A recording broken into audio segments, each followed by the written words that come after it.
This episode of Inside EMS is brought to you by Lexipol, the experts in policy, training, wellness support, and grants assistance for first responders and government leaders. To learn more, visit lexipol.com. That's Lexipol.com.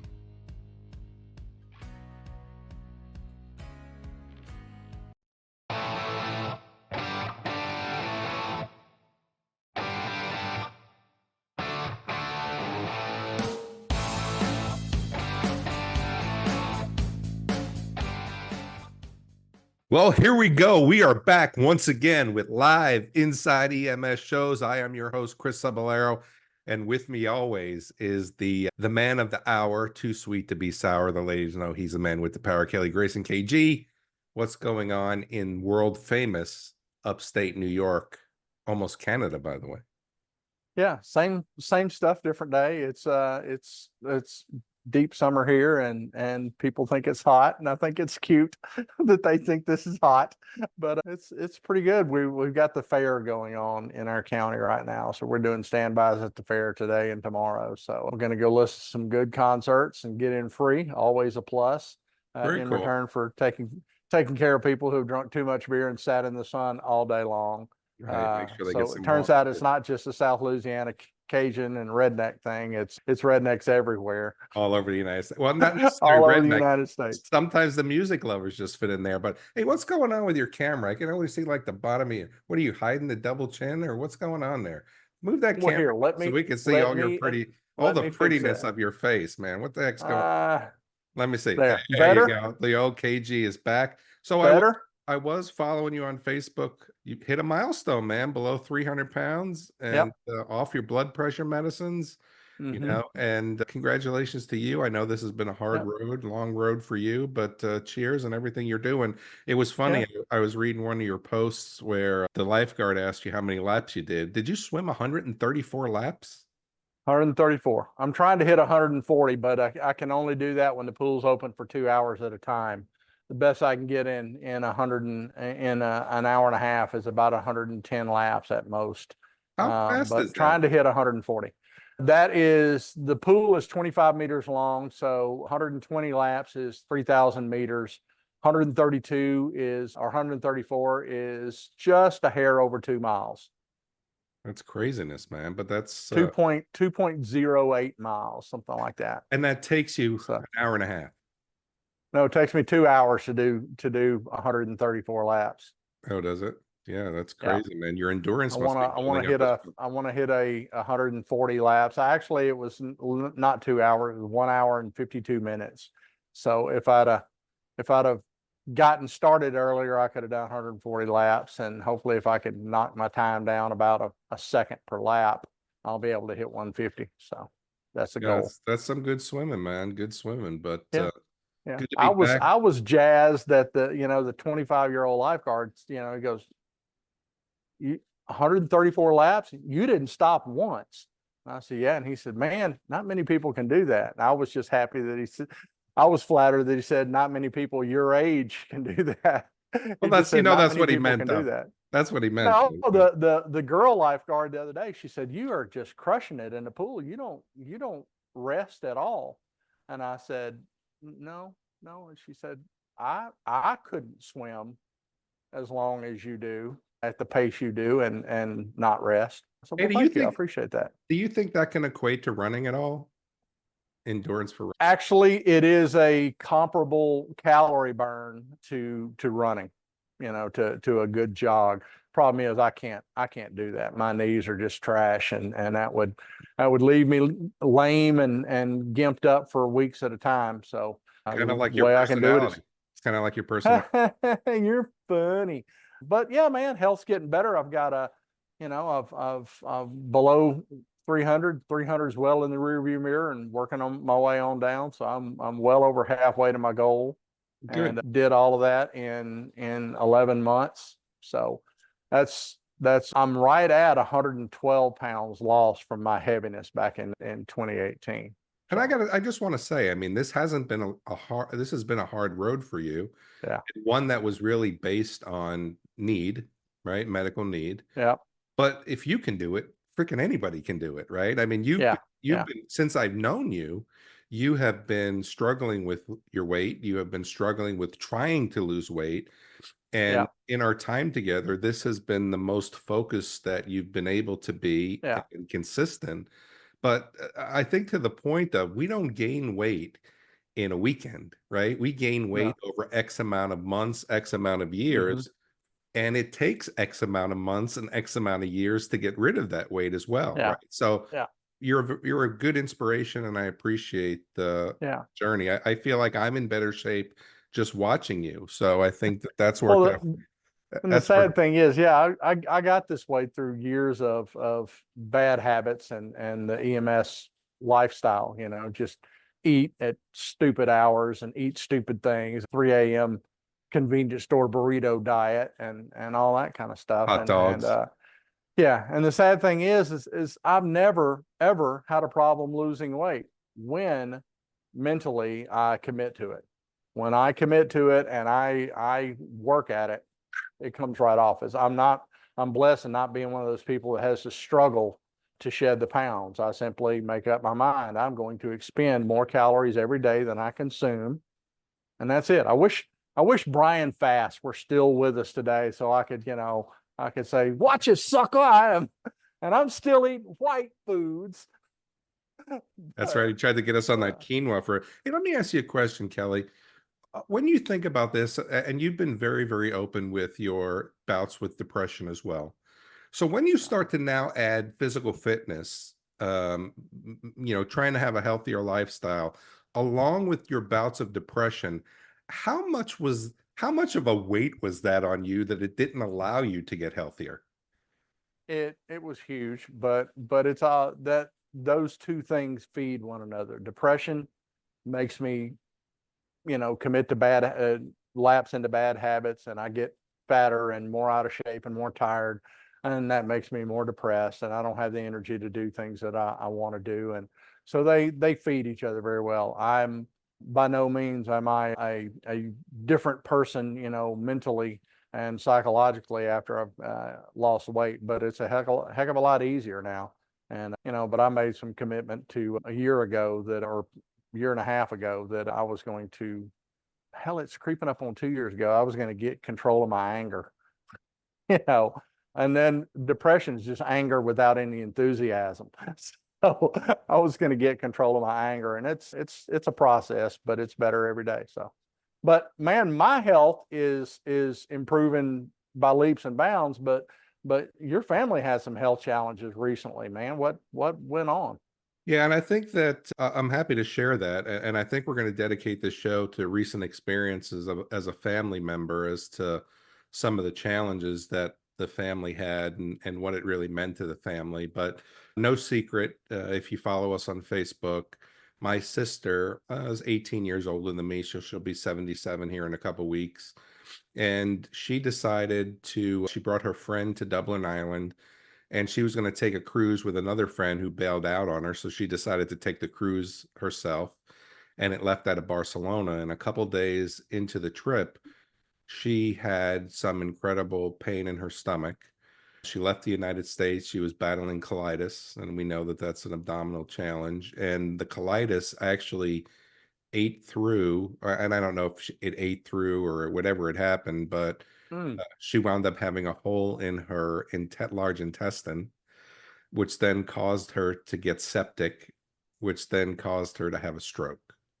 So mm, she was in pretty bad shape. And to be honest with you, the family was actually now thinking about the next phase in how do we get her home and bury her.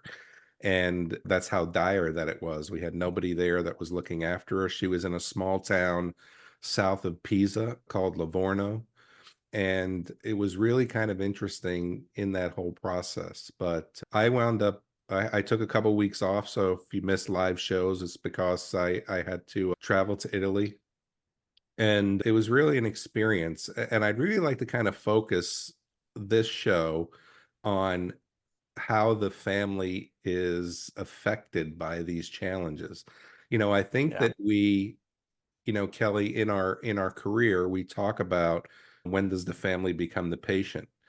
And in my experience, I don't know that I've held a lot of regard in that. I'm a paramedic who will give you the utmost of compassion, will give you the utmost of care. I'm going to give you my knowledge. I'm going to give you my skill. I'm going to give you my ability. And then I've always said, when I shut the doors at the hospital, my job is done. In a cardiac Yeah. arrest, we know that the at some point the family becomes the patient and they get the compassion, they get the dedication, they get the commitment. But what's kept me sane in my career and has kept me on a good line is that when I close the doors at the hospital, my job is done. Yeah. But now But it's when you're the patient in the family now, and there's no one to be that for you, hell of a turn of the tables there. How'd you deal?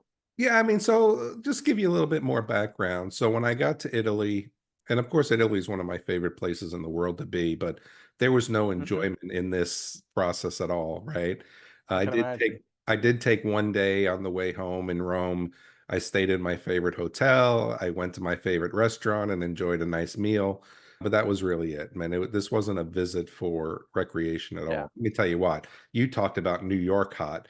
I mean, Italy hot in August with all these people on holiday was just horrible. But so anyway, when I got to the hospital, when we think about socialized medicine, this was really interesting. For one, there's no air conditioning in the whole hospital in the middle of August, in the middle of July, which was really Yeah. kind of crazy. I think the care was good. They had surgery. They treated the sepsis. She had a colostomy bag that they had to put in. Of course, anytime when you have surgery to the intestine, they don't want to move anything through that bowel. But from a standpoint, the hardest thing for me, I speak good Italian, I would think, when I'm ordering a meal or I need to get a taxi or I need to get Or on when you need to curse someone out or curse fluent, someone right? out. That's right. But when it comes to the medical aspects of things, those are words that I never really had to study and had to put into a conversation of when you're ordering a bowl of spaghetti, that it Yeah. was very, very difficult for me to have to really communicate. And Google Translate was very, very helpful. But I think one of the things that really put me off was the quality of healthcare that we're used to compared to the quality of healthcare that she received. There were a couple of days when my sister was laying on a bed with no sheets. There were a couple days where she was naked, and I asked about getting her a gown or something. And in the translation, I didn't understand that we don't provide bedclothes. You bring your bedclothes for your loved one. Well, that gave me a little bit of concern because I'm worried about hospital-induced infection.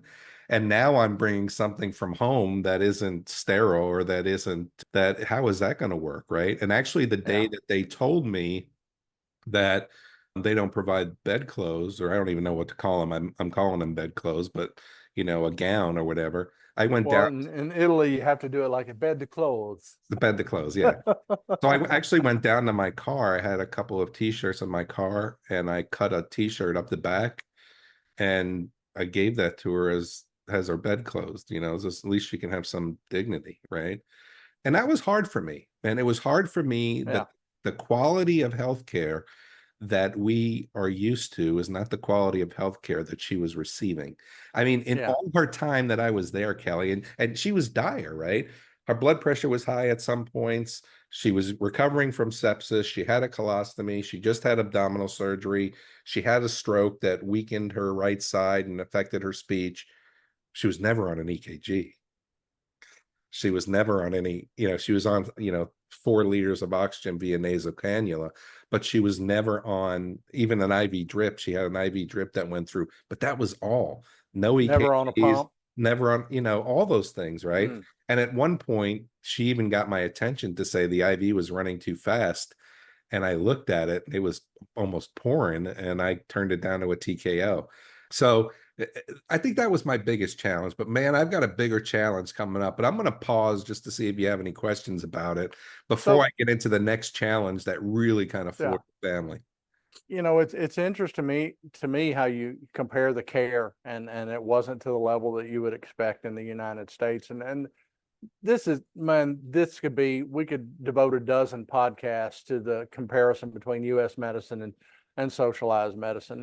And I think anybody would agree that for the money we spend on care, we do not get commensurate outcomes. but where people fall down and make mistakes in comparing the two, because Europe and most of Europe, England, the UK, over a broad range of health issues, they have better outcomes for these in the United States. The question is the financing and that sort of thing. But the other thing that trips people up is they don't necessarily measure those things the way we do.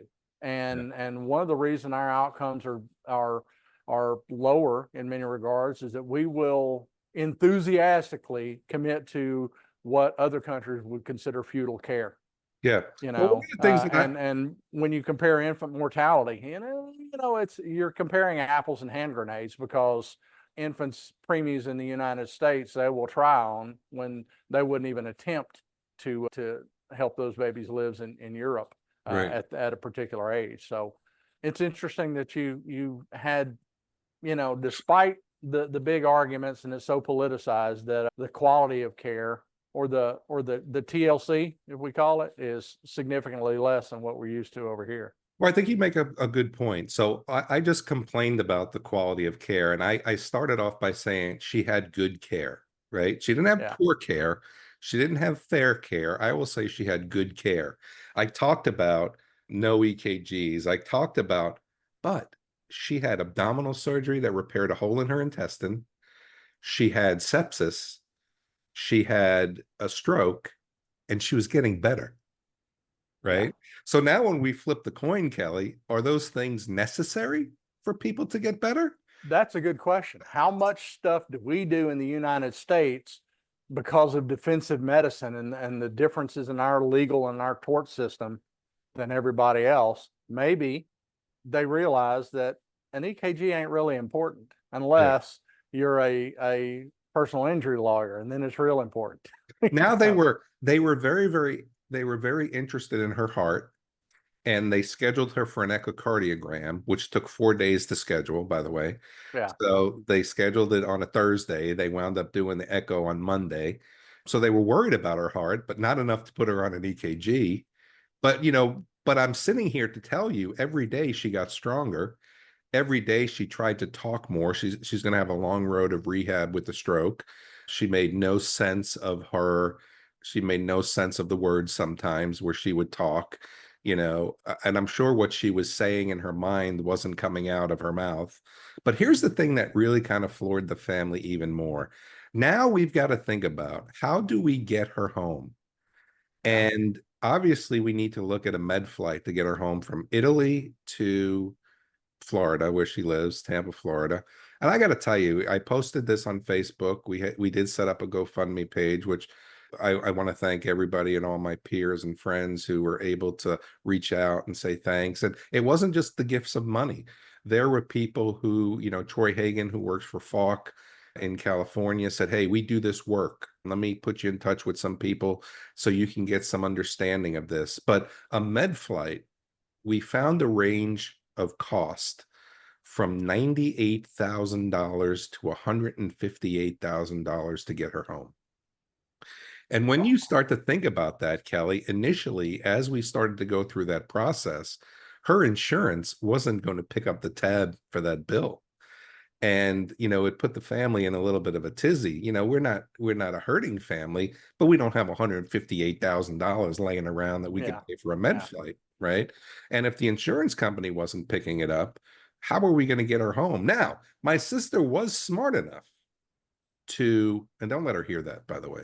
My sister was smart enough that she got travel insurance before she took her trip. And the travel insurance is for if she had any medical challenges overseas. And again, she's 77, so it was a good, thing for her to do. But the evacuation part of that travel insurance only would have covered $25,000 of reimbursement, not paid out front, but reimbursement. Now, when you have a $95,000 bill or a $158,000 bill, 25,000 is nice little chunk to take a sliver out of that, but there's a lot of marble there that you got to cut away. You still got 125 grand that you're on the hook for. And we're talking about, we have some houses that are paid off. We were talking about second mortgages. We were talking about going into retirement, retirement accounts. And this is what we had to be able to think about. So from a financial aspect, this was an incredible burden that it put on the family to say, are we just stuck that she can't get home? Are we going to have to put her in a long-term care facility in Europe until she's able to sit up and get a seat on a commercial airplane? And it was a really scary time for us. So, you know, I sense a but here, and we the way we talked before the thing. But how did you?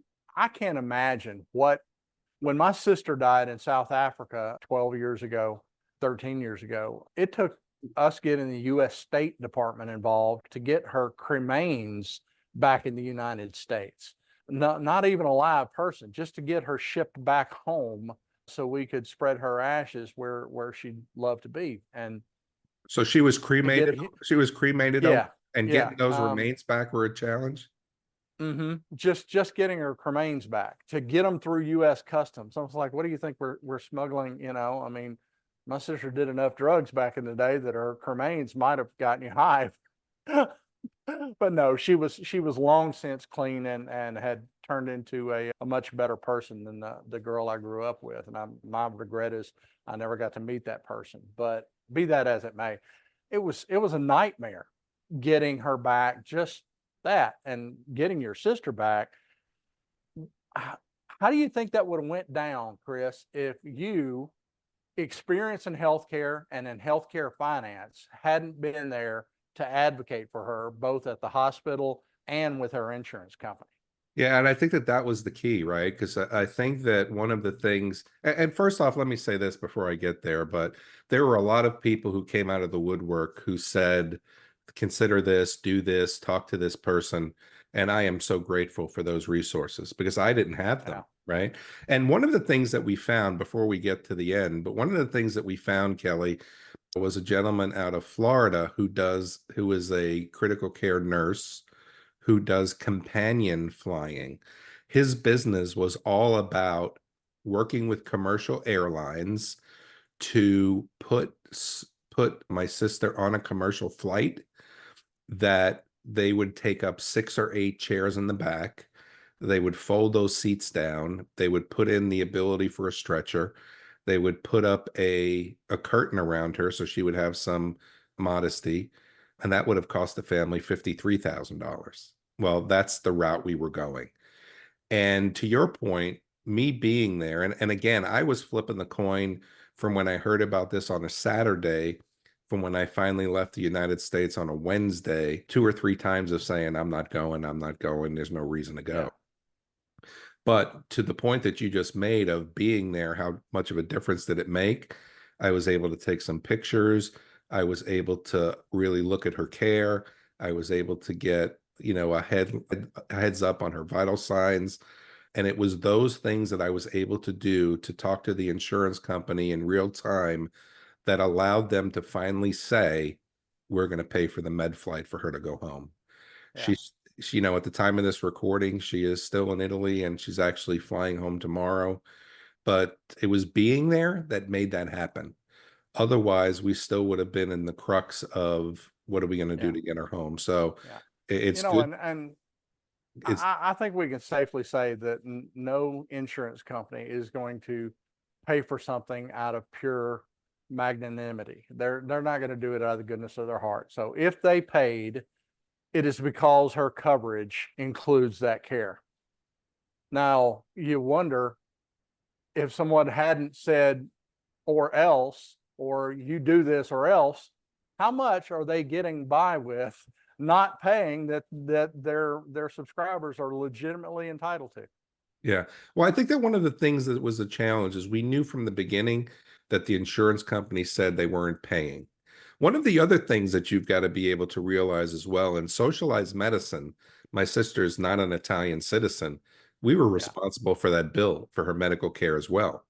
So just because they don't charge their citizens doesn't mean they're not charging the expats who are over there and traveling.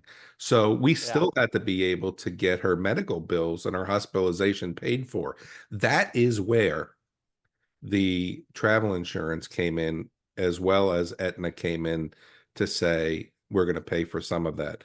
And the travel insurance is only a rider on what her insurance was going to pay, right? So it wasn't that we're going to pick up 100% of the tab. It was, all right, tell us what your insurance company isn't paying. We'll see what we got. But to your point, it did come to a time where she started to take a step backwards. And we did say to the insurance company, if you don't take care of her, we're going to hold you liable. And it was that comment that they said, let us see what we can do. Oh, we're going to pick up the tab for this. So I think it all worked out in the end. There were a lot of stressful days. There were a lot of days that had no sleep, just like any other person who has a catastrophe in their family. And Kelly, you and I over the years have talked about many loss of life, whether it was on duty or off duty, and people that have lost limbs, and and we always say, we're sending prayers and thoughts to the family. But really, do we really know what that means? I got to tell you, man, I don't know that I really knew what that meant till I was put in the middle of it. Yeah, it's different being on the other side. It certainly is. And we learned some interesting things about disparities and differences, not necessarily disparities, differences in healthcare between different cultures and different countries. But hey, all worked out. Hopefully your sister is well on the road to recovery, and she's gonna be back home and rallying and doing better and getting US healthcare where they, give you gowns, and the rooms have air conditioning and climate control and things like that. Yeah, and sheets. And so, hey, you've heard what we think. We'd like to hear what you think.